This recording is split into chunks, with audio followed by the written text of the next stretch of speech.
Hello, it's us again, Ivan and James Martin, and the second series of Relatively Speaking. And in this series, we are including for the first time some of our politicians.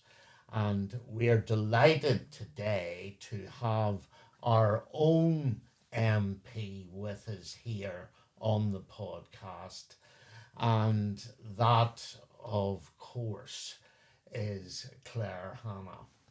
And I was told off by you the other day. This was an age thing. I made an unfortunate error when we were doing something about this coming up. Do you want to shame me on that, or are you going to let it go? No, I'll let it go for now. That's very kind. Very kind of you. I'm terrified now. What was I referred to you inadvertently as Carmel, Oh, well, because Carmel, I knew I'm of an age. yeah, well, believe me, I get called a lot worse than Carmel, so I consider it a compliment whenever I get So that. I'm not alone. No, yeah, it That's happens all good. the happens That's all the good. time. She got called Claire once recently. She said. Did she? Yeah. And how is she these days? She's not bad at all. Yeah, mom and dad are still going strong. I think like all of us, they're not getting any younger. But yeah, they're happy. They're up and down the road to Galway a lot, where we were all born, and yeah, always sees plenty of us and the grandkids. But yeah, she's and still keeps an interest in the politics. But You moved up here when you were about 3. What was the reason for that? yeah, just coming for. My dad got a job up here. Got a job with the SDLP actually, and mum and dad's from Belfast, and mum's from Warrenpoint in County Down. So, they were, they both obviously had an interest and an attachment, and they'd been working down south for probably 10, 15 years. I say we were all born and living in Galway, and yeah, came up. It was supposed to be a 3-year contract. Dad felt it was a vocational thing to do, and then we ended up staying. But luckily, nobody was taking windswept bungalows off your hands in the 80s in No. Connemara. They weren't. So we still have the family house. So we're up and down a fair bit. I was down myself last week, and it's still, yeah, big part of the family life. But If I wasn't living with, we live between Ballycastle and Belfast, and if I wasn't living here and I had to go somewhere else in Ireland, it would definitely be Galway. yeah, I love it over there. I first went as a student to speak in a debate at Galway University University. College, Yeah. Galway. And I've been going back ever since. And without giving anything away, as you would know, it wasn't the day before yesterday or even the week before yesterday that I was a student, but there we are. So you grew up in the area then that Yeah. you now represent. Was it always going to be politics for you? no, it wasn't actually. Yeah, so I grew up here, and it's nice to kind of have this all of those that lifetime of connection. No, it wasn't. I mean, we were political, like, and there was always politics around the house, not in a very formal way, but just I suppose as long as I can remember being interested just in the world around me, but no, it definitely wasn't politics. I had a fairly normal youth, normal 20s. I wasn't preparing for, I wasn't kind of, sometimes you see people engineering their lives to go into politics. No, I definitely wasn't doing that. It didn't really cross my mind to run until I was well into my 20s, in my late 20s. I worked for Concern Worldwide, the development charity, for about 10 years before that. So no, I kind of just accidental ended up into it, and a few years after mum was out of it as well. I was quite keen that I wouldn't just take over her seat. I didn't think that would be right. But yeah, here I am, and I feel it's an incredible privilege. I love doing it, and I love that it's my home place and my neighbours and all of that, and that the politics is it's our own area, it's our own community, that you get to work for. Yeah, so it's great. Politicians are often accused of being, here particularly, of being a bit myopic. You're saying you work for Concern, which is a global organization. Do you think that gave you a broader view of the world? Yeah, I think it did. And as I say, we grew up like again, we'd have had, Concern, would have done the fast, we'd have had a trogra box in, and my parents, my mum and dad both actually in their own in their younger years had different they worked overseas for periods, and it was and my uncle actually married to my auntie, was from Uganda, and so we just always had it was part of our lives growing up, and yeah, Concern, like one, it just an understanding of how the world works, how lucky we are actually in this, the lottery of life, living and being born where we are for all sorts of reasons.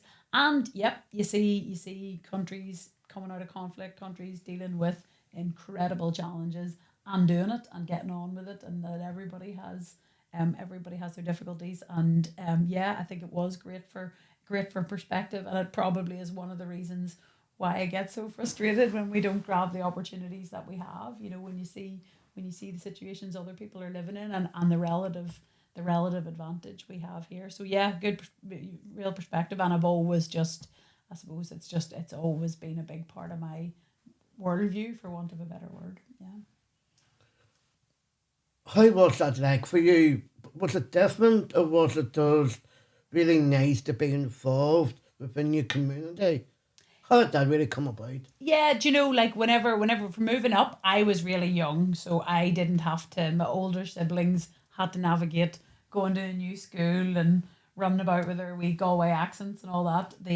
So it was I just started into school, but I've always liked, those transitions and picking up with starting a new thing. It's always exciting, but I like getting to know people, so I didn't find that maybe as difficult. It's nice when you do make friends, especially in the school, Yeah. but also it's nice to meet different other people. So it means you get to know them and not just me being me type, really. Exactly, John Hume, who's my political hero, as you might imagine. He said, difference is the essence of humanity, and just whenever you meet people, you want to, oh, where are you from, and what's your background, and you want to hear about, and it would be boring if everybody said, I'm from next door to you, and I'm the same age as you, and have the exact same interests. Kind of hearing different stories, and finding the points of commonality. Definitely finding the things that you have in common from people is interesting. But yeah, it is so true. It's nice to have people locally, but just the more, yeah, you get to learn about other people, other places. It's kind of like me, where you go over and you meet different people. Yeah, Not just over in America, but yeah, if you go like Alexa here or maybe Limerick, Dublin, you can mix in really well, but you can mix in with that trust, and I think that's very important, yeah. especially to you. Yeah, You definitely. know, And you clearly have a gift for meeting people and for friendship, and I think if you have that instinct that you want to get to know people, and that you kind of enjoy the crack, you'll probably, yeah, that's easier. I know for some people it's difficult. They don't like, and even a lot of politicians, you'd be surprised how many real introverts there are, who are shy, or not instinctively wanting to go. But I'm always interested in people, so yeah. it's a nice thing, and it's because it's a part of a club. Yeah. I'm sure that happens to you a lot too, not just me. Yeah. But it's within your club. I know that. I mean, you're Claire Hanna.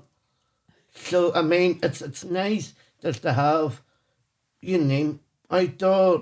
Is it nice feeling for Yeah, I you? mean, and You know, politics. Yeah, it is. Yeah, I suppose it's the only life I know, and just you kind of, and I suppose it's very much here, and people who, Belfast, and maybe Northern Ireland, or the island of Ireland, and but thankfully you're absolutely nowhere, and absolutely nobody anywhere else you go. But oh yeah, it is. I love hearing people's, and I think there's a lot of, what I think of as just politics by walking about. Getting people's viewpoints, and because they do recognize her face, they will come up and they will have a conversation, and you get that wide range of views.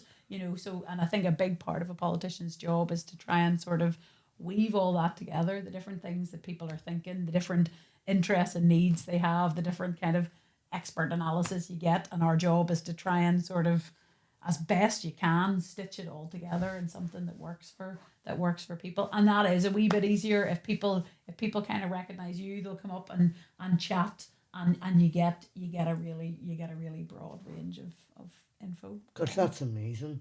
It's nice when you think about things like that. It is.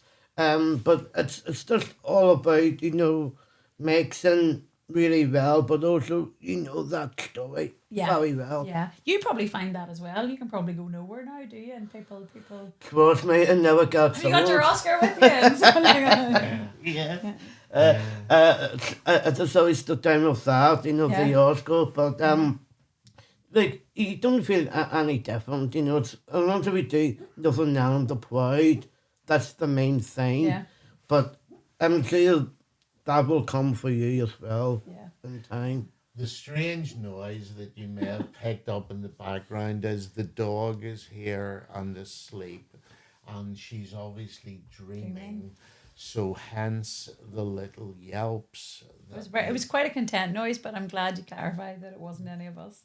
Yes, well, I thought that was important, So we have established thus far that the two of you are both persons.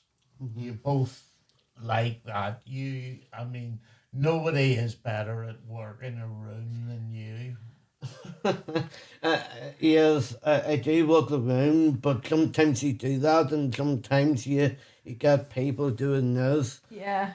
Maybe 6 or 7 times, and it's just really nice. Just what's happened to you. Yeah, yes and no. Yes and no. I mean, and suppose some of the stuff you're going to, people are sort of expecting to meet politicians, so they do. It's more when you're, and I maybe out and about, and people are like, I remember somebody going, do you work in this bar in Ardoyne? People are kind of, they vaguely know your face, but they can't place exactly where they know it from. And yourself. Then there's some days you're not, or you're in a rush, or you're not feeling at your chattiest. But as I say, I really see, again, if there's something big happening, whether it's in politics here or further afield, or just some public, people, you can always tell how big a story people, I've been walking down the road and somebody's cycling past going, did you hear such and such resigned, or whatever the big, and I like that because people know who you are, that you get that input from them, Do you get more these days about what became known as bread and butter issues rather than the big questions of the day, or more like, why is butter $5.75 a pound? It's mad, isn't it? It's nuts. The literal bread and butter issue, the price of butter. Yeah. I mean, I probably always have, because they've been the issues that I've spoken about for sort of as long as I've been in politics, which has gone on 15 years. So people would tend to bring those up, and again, just the age and the stage of my life I'm at, you're meeting people that say stuff to do with the kids or whatever. So people are things like the cost of childcare. So yeah, you do, and I think that's our substantial common interest. That's what people want to talk about. And I think the other stuff, so many people just, they want it to not intrude in their lives that much, but they don't want to get into some of the more political issues. But then you'll find everybody does have their views. And I also find in this place, most people, when you get into it, are fairly live and let live. They're fairly, measured. They understand the tapestry of life, and basically the conversations you have with somebody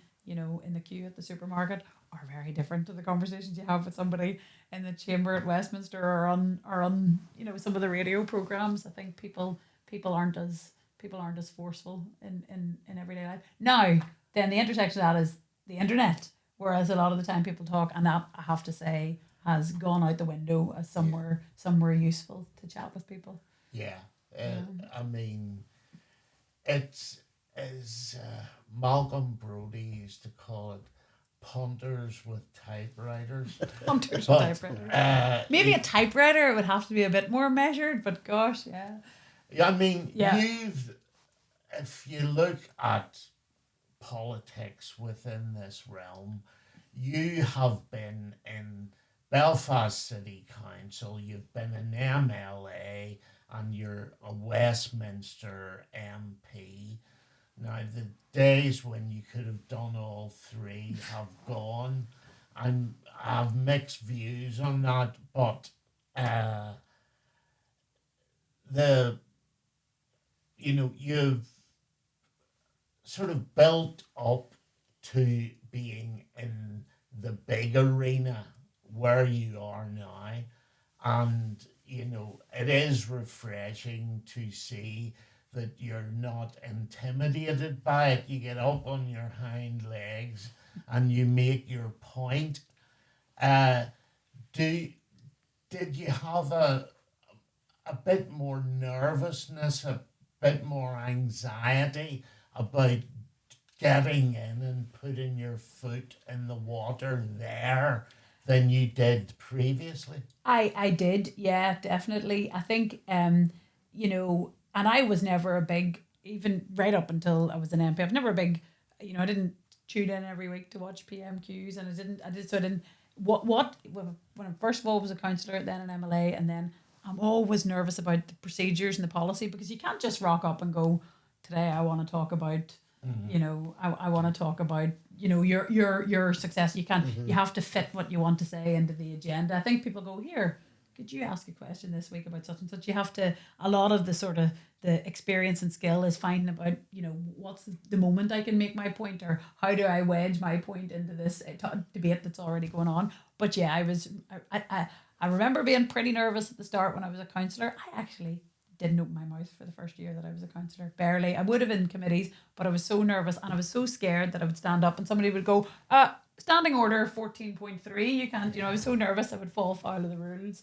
And then in the assembly you were kind of thrown into it. But yeah, I was really nervous, I still would be. But I'm one of these people that it's one thing if you're in a debate. It's the same with in an interview. If they ask the question, the answer just comes. But if it's I much prefer to do that than to stand up and deliver a speech. I'm you're better if the moment just takes you. But I still would be nervous. And in you can do interventions where somebody else is speaking and you would try and get in. I find that very difficult because you're sort of waiting for your moment. It's like getting into a moving car, but I don't mind taking them. I love, actually, I like, I can respond faster than I can throw in. But yeah, you get over the nerves. And I think that whole thing is set up to make you a bit nervous, and there's a lot of pump. But I suppose you are there. You're there because you're there. You're not saying the stuff just for you. You're saying it for the people you represent. And if you're confident that it's the right thing, then it gets easier.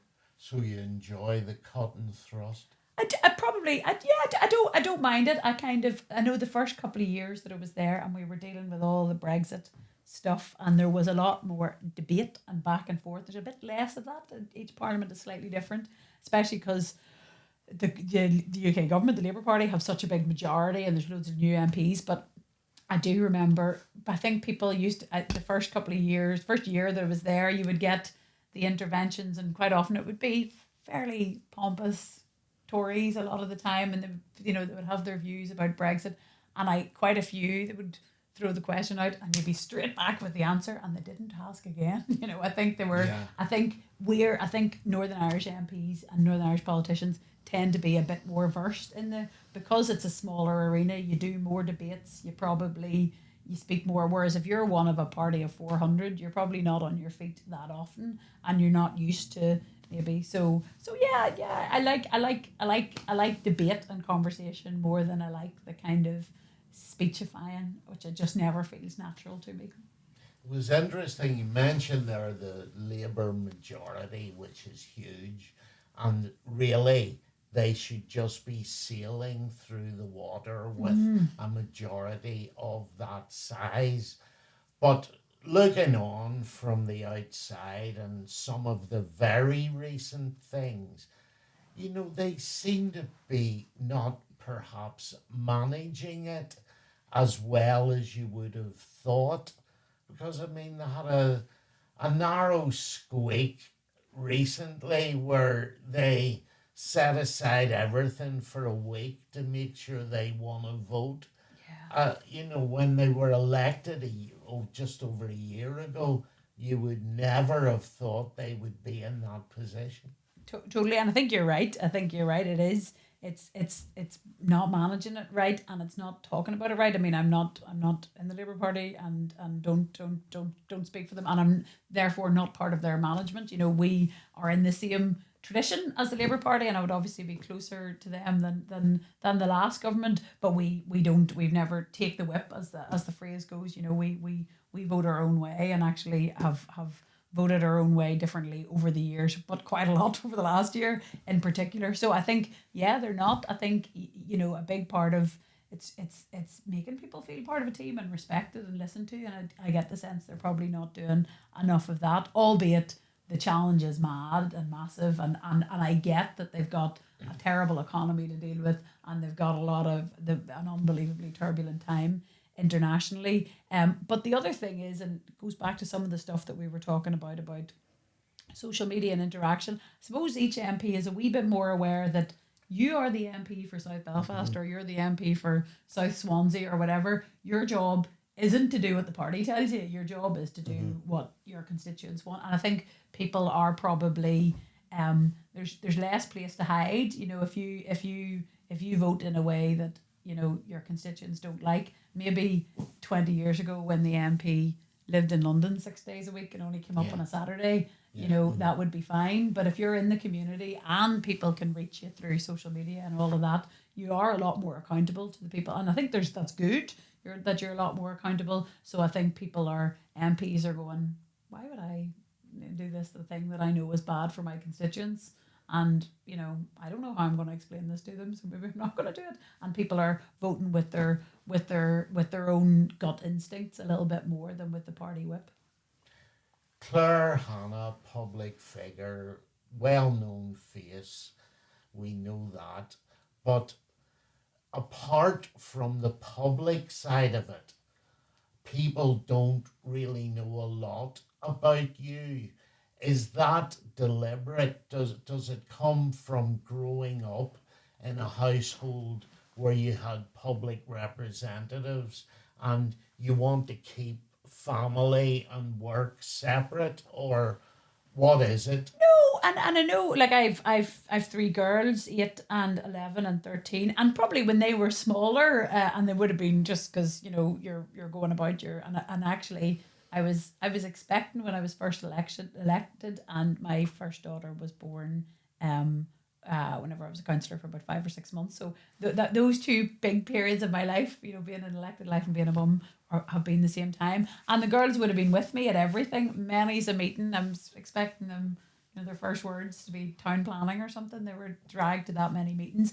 I suppose it's slightly different now, just simply so they're not as visible because they're one. A teenager doesn't want to be dragged along and into photos, and I suppose I'm slightly more conscious. Again, social media is not a nice place a lot of the time, whereas when my daughter was 2, I wouldn't mind her being in a picture now, but you wouldn't know what horrible things people would say, so I keep them away in that regard. But I'm pretty, we're out and about as a family, and I'm open about that, and it's a big part of me and a big part of my life, and it's a big part of my decision making, and that is just going through life as a family. So I'm open about that, and open about the things that I'm interested in. I'm really, which is where we've met a few times before. I'm really passionate about the arts. I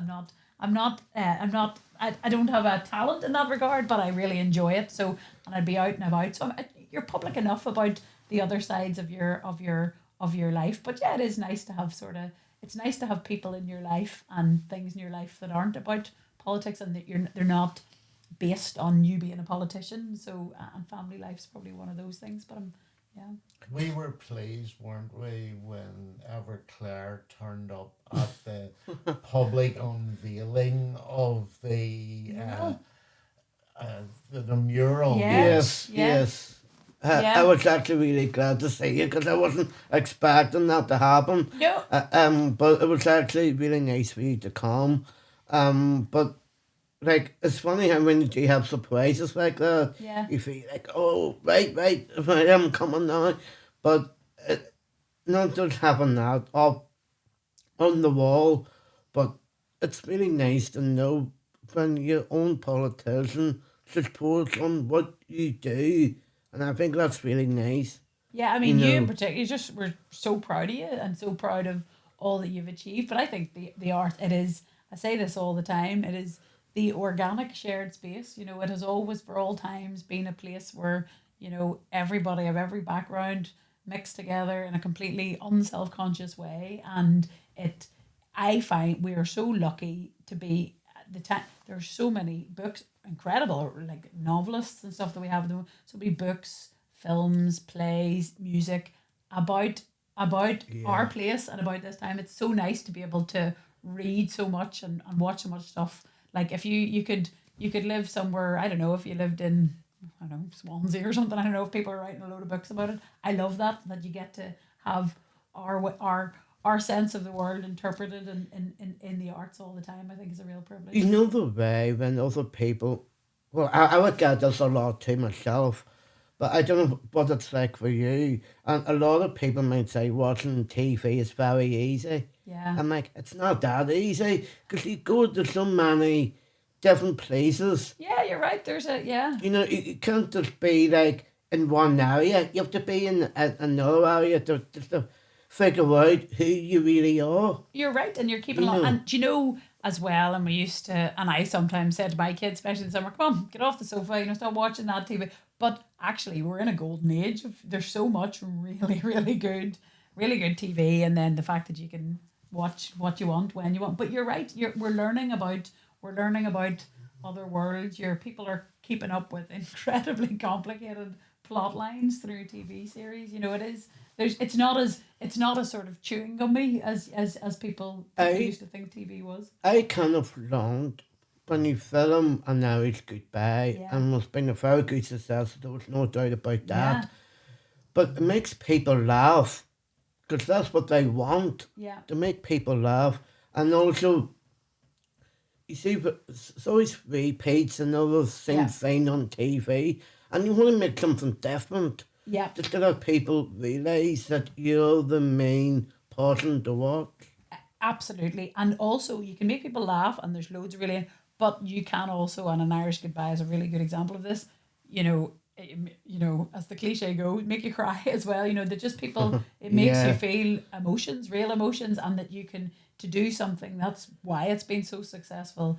That piece alone, that people are laughing their heads off, and it's resonating with them, but it's hitting them emotionally as well. That's an incredible thing to be able to do to people in 30 minutes or whatever, particularly with a short, yeah. And You make them think as yeah, well, exactly, you exactly. know. yeah, no, you're and right. and the Yeah, art is about making us understand each other and understand people and understand how we relate, and that is why it's so core for us here in this region to, all economies, thrive on different things. You might have minerals, you might have lots of technology. It's people is how we're going yeah. to thrive, and the arts is how we learn to understand ourselves and understand other people. And that's why it's so vital that we fund it, and that we make sure that people have access to it, and that we make sure people that people feel it's for them. And that's film and TV are great, that nobody needs to feel, God, I don't know, I don't know how, I don't know what to go and see in the theatre. Film and TV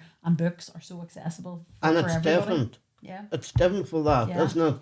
Uh, and what can you give out to other people with your advice from the young to now? Right, that's a hard, yeah, I suppose. To try everything, keep being, especially young people interested in politics, say keep that interest in the world around you, in your own area or in campaigns. Do the things you can do for other people, and just get involved. And I suppose, yeah, follow the things you're interested in. And business is probably even harder to get into, because people, yeah. What advice would you give people? I'm never that good at taking it, but I'm particularly not good at giving advice sometimes. Well, I've been normally, I could sense people really well and give a voice out to families Yeah. and people with disabilities.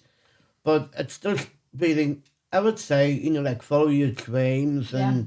and do what your heart wants, but talk to your parents and Yeah. see what they say and find your local drama. Yeah. So, Yes. so what can you say? Something you said there, just it's really important in every area of life, but in family life and certainly in politics, have people that you can talk things through with and bounce ideas off. And I have a good, on if it was something about the arts, I might pick up, well, not although I might pick up the phone to you now, but if people have people whose judgment you trust in each area, that if you go, I'm not sure I understand this, but somebody who can talk you through, and again get those perspectives. But yeah, just do your homework and Funny, that's what I do. and do your Yeah. best. Yeah. Yeah. Final question.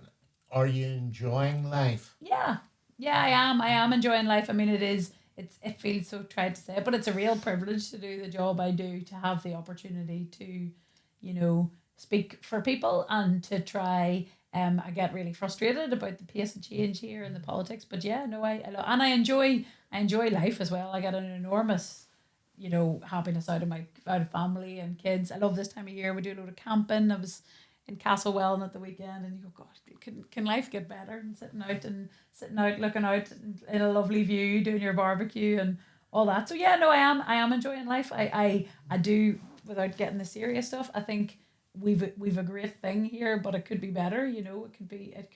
Politics could work a bit more for people. People could find that the services are there for them and the economic opportunities are there for the young people and all of that. So there's loads of work to do, but yeah, no, I'm happy. I've been lucky in life. Yeah. Well, it's good of you to come in. Oh, I'm delighted to. Give us the time to come in, isn't it? Yes, it's very good, and thank you so much for appearing on our podcast. Thank you for the invitation. That wasn't too scary in the end. I think we should tell you as well that when James won the Oscar, obviously these days you get endless texts or emails or whatever, but you were the first person to actually send a letter. Who had sat down, written the letter, and it arrived here. And we remarked on that at the time, didn't we? We did, and I don't know how that really come about. I don't really know. I watched, But, and I was so swept up in it, and I was so excited for you and for all that you achieved. And I remember watching it, and I remember that morning writing to you just to tell you how great it was and how I'm glad I beat the first out with my stamp. Well, Yes. the first text James got was from David Healy. Wow. And the first letter he got was from you, so that was Well- good. But just so that you know, life is level. You'll never in this country get ahead of yourself. Yeah. I was watching the Oscars with James's granda, and he's got the granda, the Oscar. They've all been singing "Happy Birthday." Yes, incredible. It's euphoric moment, and his granda turns round to me and said, "So can I go to bed now?" Brilliant. You got the priority. It's the same. You might you might go on a big big TV moment or something, and you'll come up and someone will go, "I saw you on the TV," and it reminded me there my bin didn't get picked up or something. Yeah. People. I love it. Well, the people here, they know what you're for, and I was completely gobsmacked on the day Wow. because it was like pinch me moment, I bet. right? It's surreal. After won like 5,055 factors singing happy birthday to me, I'm like, I nearly died on stage. But luckily that I didn't, but Yeah. but are they going to sing happy birthday to you? That's the thing. You've missed it, I'm afraid. I'm a June birthday. I'll come back in 11 months for my happy birthday. That seems like a good idea. The scones might be a bit stale stale by by then, then, but yeah. you're welcome. Claire, thank you. Thanks for having Thank me. you. Cheers.